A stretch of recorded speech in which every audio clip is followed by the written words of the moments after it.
গতকাল এআইএফএফ এবং এফএসডিএল এর মিটিং এর পর এবছর আইএসএল হওয়া নিয়ে একটা পজিটিভ ইঙ্গিত পাওয়ার পর থেকেই কিন্তু দল বদল নিয়ে আবার বেশ আলোচনা শুরু হয়েছে ভারতীয় ফুটবলে। আর এটা স্বাভাবিক, কারণ এই সামার উইন্ডোতে অধিকাংশ টিমই সেভাবে দল বদল করেনি, তো ন্যাচারালি এটা নিয়ে এখন আলোচনা হবে। এবং সেই তালিকায় খুব স্বাভাবিকভাবেই রয়েছে আমাদের দুই প্রধান মোহনবাগান ইস্ট বেঙ্গলও। আজকের ভিডিওয়ে সেই দল বদল নিয়ে কিছু আলোচনা হবে।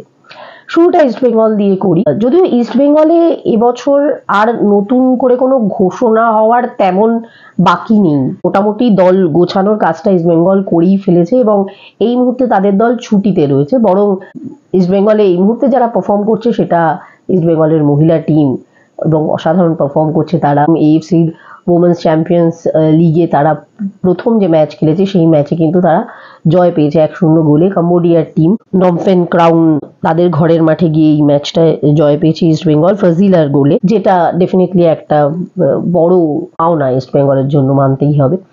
কিন্তু তাদের সিনিয়র মেন্স টিম এই মুহূর্তে ছুটিতে রয়েছে। তাদের মোটামুটি দল গঠনের কাজটা কমপ্লিট হয়ে গেল। যে একটা জায়গা নিয়ে একটু প্রশ্ন ছিল সেটা জয়গুপ্তার টোটাল রেজিস্ট্রেশনটা নিয়ে। সাইনিংটা তো জানাই আছে, তার কারণ হচ্ছে যে ডার্বির আগে আমরা দেখেছিলাম জয়গুপ্তা এসেছিলেন এবং দলের সাথে অনুশীলনে যোগ দিয়েছিলেন, কিন্তু ডার্বিতে অবভিয়াসলি তিনি খেলতে পারেননি। এবং তারপরেও একটা ম্যাচ ইস্ট বেঙ্গল ডুরান্ড কাপে খেলেছিল সেমিফাইনাল ডায়মন্ড হারবারের সঙ্গে, সেই ম্যাচটাতেও কিন্তু জয়গুপ্তাকে যখন দেখা গেল না তখন স্বাভাবিকভাবেই আমরা জিজ্ঞেস করেছিলাম অস্কারকে যে কেন জয়গুপ্তা পারফর্ম করলেন না বা খেললেন না এই ম্যাচটায়। তখন অস্কার ব্রুজো জানিয়েছিলেন যে জয়গুপ্তার কাগজপত্র এখনো পুরোপুরি তৈরি হয়নি, তার রেজিস্ট্রেশন কমপ্লিট হয়নি, সেই রেজিস্ট্রেশন করানোর 48 ঘন্টা পর খেলতে পারবে ডুরান্ড কাপের ম্যাচে, তো সেই কারণে সেটা হয়নি। তো ইন দ্য মিন টাইম সেই কাজটা কমপ্লিট হয়ে গেছে, যা জানতে পারছি যে সেন্ট্রাল রেজিস্ট্রেশন পোর্টালে যে রেজিস্টার করাতে হয় ফুটবলারকে, জয়গুপ্তাকে ইস্ট বেঙ্গলের ফুটবলার হিসেবে সেখানে রেজিস্টার করানোর কাজটা কিন্তু কমপ্লিট হয়ে গেছে। অ্যানাউন্সমেন্ট এখনো কেন আসেনি সেটা অবশ্য খুব একটা পরিষ্কার নয়। এটার পেছনে একটা কারণ হতে পারে, ইস্ট বেঙ্গলের যেহেতু সিনিয়র টিম এই মুহূর্তে ছুটিতে রয়েছে এবং সেপ্টেম্বর মাসের 1 সেপ্টেম্বরের পর তাদের স্কেডিউলটা পাওয়া যাবে কবে থেকে তারা প্র্যাকটিস করবেন, তার আগে নয়। সেটা একটা কারণ হতে পারে যে হয়তো সেই কারণে এই মুহূর্তে অ্যানাউন্সমেন্ট হয়নি। আরও একটা কারণ থাকতে পারে, সেটা হচ্ছে যে 28 তারিখের শুনানি, এই দিকটায় সবাই তাকিয়ে রয়েছে। কারণ সত্যি বলতে কি পজিটিভ দিকে গেছে আলোচনা, এর বাইরে কিন্তু এআইএফএফ এর পক্ষ থেকে খুব পরিষ্কার করে কিছু বলা হয়নি, যেহেতু বিষয়টা সাবজুডিস এবং যা তারা বলবেন কি সিদ্ধান্ত হয়েছে বা কি প্রপোজাল দুপক্ষের রয়েছে সেটা সবটাই বলবেন 28 তারিখের শুনানিতে সুপ্রিম কোর্টের সামনে। সেইটা যতক্ষণ না সামনে আসছে খুব পরিষ্কারভাবে কি ঠিক হয়েছে আইএসএল নিয়ে সেটা আমরা জানতে পারছি না। তো সেটাই আমার মনে হয় একটা বড় কারণ যে সমস্ত ক্লাব সমস্ত ফ্র্যাঞ্চাইজিরাই এই 28 তারিখের শুনানিটার দিকে তাকিয়ে আছে, তারপর তারা যাবতীয় সিদ্ধান্ত নেবে বা ঘোষণা করবে, যদিও খুব কম সময় থাকবে তারপর। বাট ইস্ট বেঙ্গলের নতুন করে সাইন হওয়ার আর তেমন কিছু নেই, কারণ তারা অলরেডি কিন্তু তাদের দলে যে পরিবর্তনগুলো হয়েছে সেগুলো জানিয়েই দিয়েছে এবং সত্যি এবছর প্রচুর পরিবর্তনই হয়েছে ইস্ট বেঙ্গলে, তো সবগুলোই মোটামুটি অলরেডি সামনে এসে গেছে। জয়গুপ্তার এই সেন্ট্রাল রেজিস্ট্রেশন হওয়াটার পর এটা বলা যেতে পারে যে এই উইন্ডোতে দল গোছানোর কাজ মোটামুটি কমপ্লিট করে ফেললো ইস্ট বেঙ্গল, যেখানে অধিকাংশ টিমই কিন্তু এই কাজটা এখনো পর্যন্ত করে উঠতে পারেনি। এবার আসি মোহনবাগান প্রসঙ্গে। এই মুহূর্তে মোহনবাগানের অনুশীলন চলছে পুরো দমে এবং মোহনবাগানে আরও একজন বিদেশির নাম ঘোষণা হবে, এটার অপেক্ষায় প্রত্যেকেই রয়েছেন। এবং ডুরান্ড কাপের ডার্বি হারার পর তখন সেদিনই আমরা জানিয়েছিলাম যে একটা বিদেশি ফুটবলারের নাম কিন্তু ঘোষণা করবে মোহনবাগান, তার কারণ গ্রেগ স্টুয়ার্টের পরিবর্তে তারা অনেকদিন থেকেই নেবে এটা ঠিকই ছিল এবং সেদিনকে কিন্তু কোথাও একটা হোসে মলিনার কথা সেই ইঙ্গিতটা বেশ স্পষ্ট হয়ে গিয়েছিল। তো সেদিন থেকেই কথাটা চলছে। এবার ন্যাচারালি এটা নিয়ে অনেক আলোচনা, অনেক স্পেকুলেশনস আসছে। এই মুহূর্তে দাঁড়িয়ে সত্যি কথা বলতে নাম কিছু বলতে পারবো না, সেটা হয়তো অনেকেরই অপছন্দ হতে পারে, বাট যেহেতু আমার কাছে কংক্রিট কোনো নাম নেই কাজেই আমি বলছি না। অনেক নাম অনেক জায়গা থেকে পাওয়া যাচ্ছে, এগুলো তো ডেফিনেটলি সবকটা হবে না, কাজেই খুব কংক্রিট কোনো নাম নেই। বাট যেটুকু বলতে পারি যে যেটা রবসন রবিনহো অনেকেই ভাবছেন সেটা সম্ভবত নয়, আমি যদি ভুল না হই। তাহলে এই মুহূর্তে যে ঘোষণাটা নিয়ে ভাবা হচ্ছে বা যে নতুন প্লেয়ার আসতে চলেছে সেটা অন্য কেউ, রবসন রবিন হয়তো নয়। তার কারণ হচ্ছে গ্রেগ স্টুয়ার্টের পরিবর্তক হচ্ছেন হোসে মলিনা, এবং আমরা যদি দেখি লাইক টু লাইক চেঞ্জ, সেক্ষেত্রে কিন্তু গ্রেগ স্টুয়ার্টের জায়গায় রবসন রবিনও ঠিক আসেন না।